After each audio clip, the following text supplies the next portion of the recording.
They called him the Molalla Forest Killer. His victims, unsuspecting women whose final moments ended in Oregon's quiet woods. But Dayton Leroy Rogers wasn't some shadowy figure lurking in the dark. He was a family man, a small business owner. To his neighbors, he seemed ordinary, harmless, and yet no one saw the monster behind the mask. The case of Dayton Leroy Rogers, the Molalla Forest Killer, the face of normalcy. To the people of Canby, Oregon, Dayton Leroy Rogers seemed like any other local. He ran a small engine repair shop, known for being polite and reliable. He was the kind of man you'd trust without hesitation. At home, he led a typical suburban life, married, a father, and living in a modest house. Neighbors saw him as unremarkable, just another hardworking man. Beneath the ordinary, a hidden darkness. However, Rogers concealed a darker side. Beneath his ordinary life, he was a predator, stalking vulnerable women to fulfill his violent urges. The origin of the name, Molalla Forest Killer. Rogers earned the name Molalla Forest Killer after using the desolate woods near Molalla, Oregon, as his dumping ground. The forest's remoteness allowed him to carry out his crimes in secret, a mask of normalcy, a reality of horror. To those around him, Rogers was just Dayton, an ordinary man. But behind the facade, he was hiding a terrifying double life, soon to be revealed as one of Oregon's most notorious killers. A troubled start, violence behind the mask. Before Dayton Leroy Rogers became the Molalla Forest Killer, his violent tendencies were already surfacing. In the mid-1970s, Rogers began targeting vulnerable women, especially sex workers. One early attack involved abducting a woman at knife point and assaulting her. Despite the brutality, Rogers received only probation, a dangerously lenient sentence that failed to stop his escalating behavior. Missed red flags, justice system failures. Through the late 1970s and early 80s, Rogers' violence intensified. Multiple arrests followed for assaults involving weapons and brutal force. Victims described terrifying encounters where he restrained and tortured them. Yet, time and again, he avoided serious prison time, slipping through gaps in the system with plea deals and light sentences. Charm hiding, sadism. What made Rogers especially dangerous was his deceptive normalcy. He was a husband, father, and small business owner, a man trusted in his community. But beneath that exterior lurked a sadistic predator, deriving pleasure from his victims' pain. Experts later identified him as a textbook sadistic offender, using charm to conceal his violent urges, luring the victims. Between 1983 and 1987, Dayton Leroy Rogers hunted vulnerable women on the streets of Portland, Oregon. Many were sex workers or struggling with addiction. Rogers, behind the mask of a family man and small business owner, offered them rides under the pretense of paying for their services. But instead of taking them to safety, he drove them deep into the isolated Molalla Forest, a remote and quiet expanse south of Portland that would become the graveyard for his horrifying crimes. The brutal pattern. Rogers' method was disturbingly consistent. Victims were bound,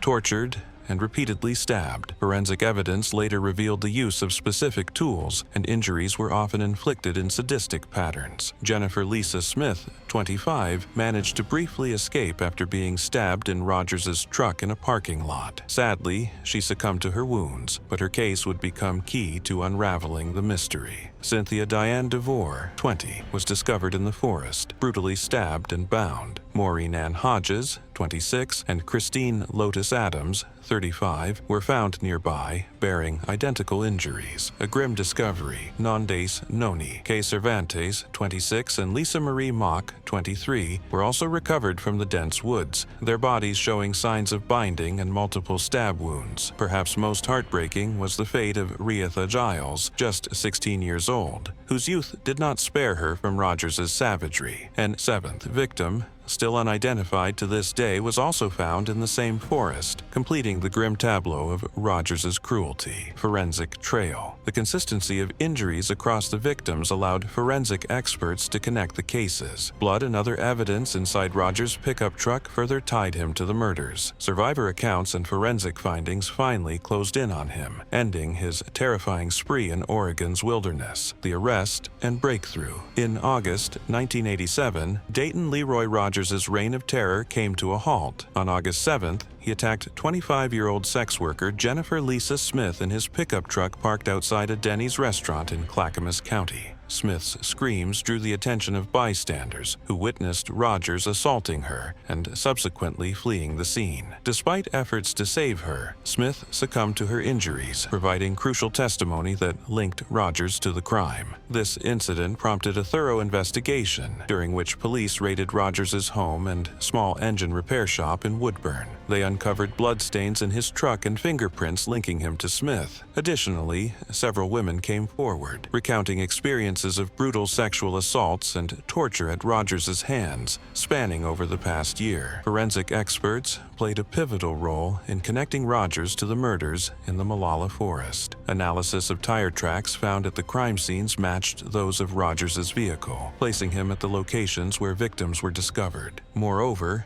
tool marks found on victims' bodies corresponded with tools owned by Rogers, further cementing his involvement. These forensic findings, alongside survivor testimonies, led to Rogers' conviction on multiple counts of aggravated murder. The case underscored the importance of forensic evidence, such as tire tracks and tool marks, in solving complex criminal investigations. These elements not only linked Rogers to the crime scenes, but also provided irrefutable evidence of his involvement in the heinous acts committed in the Molalla Forest. Courtroom drama. The trial of Dayton Leroy Rogers captivated Oregon, revealing the chilling duality of a man who concealed his monstrous tendencies beneath a facade of normalcy. Prosecutors meticulously presented evidence, portraying Rogers as a sadistic killer who had evaded justice for years. Despite the gravity of his crimes, Rogers maintained a calm demeanor throughout the proceedings, a composure that both baffled and unsettled the public. In 1989,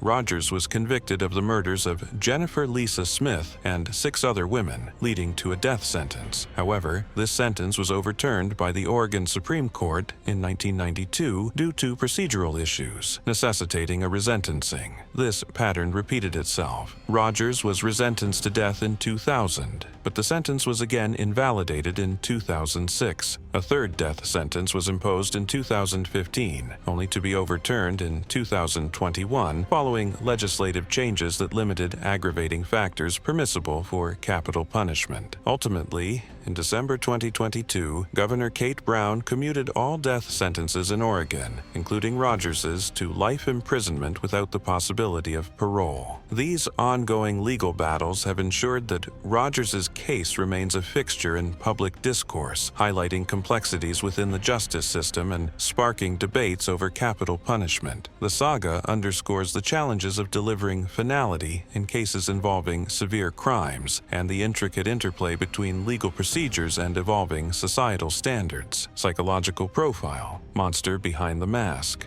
Dayton Leroy Rogers led a double life that baffled both investigators and the public. Outwardly, he was a devoted family man and small engine mechanic, married with a daughter, residing in Oregon. However, beneath this facade lurked a sadistic predator whose actions contradicted his seemingly normal existence. Psychologists have delved into Rogers's psyche, identifying traits common among serial killers: a history of antisocial behavior, manipulativeness, and a profound lack of empathy. Clinical psychologist James R. Adams testified during Rogers's trial, describing him as a psychotic sexual sadist with chronic alcoholism, suggesting that these factors fueled his violent tendencies. Rogers's criminal history began in his youth, with incidents such as attacking a 15-year-old girl and later 2 teenage girls with a beer bottle. These early signs of aggression escalated over time, culminating in the brutal murders of at least 7 women between 1983 and 1987. His victims were predominantly vulnerable women, sex workers, addicts, and runaways, whom he lured under false pretenses, only to subject them to horrific torture and murder. Despite the overwhelming evidence, Rogers never fully disclosed his motives, leaving chilling questions questions unanswered. Was his compulsion driven purely by a need for control and domination, or did he derive sadistic satisfaction from his acts? This ambiguity highlights the unsettling reality that predators can conceal their true nature, blending seamlessly into society while harboring dark secrets. The legacy of Dayton Leroy Rogers serves as a chilling reminder of the darkness hiding behind a facade of normalcy. Despite his violent past, he evaded capture for years, raising questions about how he managed to conceal his true nature. His case left the Portland community fearful, questioning their safety and the effectiveness of law enforcement. The fear he instilled highlights how predators can remain undetected for so long, blending into society unnoticed.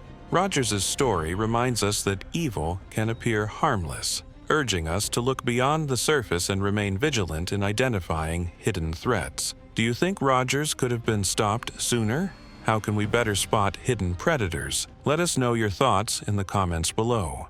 Stay tuned for our next episode, where we dive into another chilling true crime story, coming next week.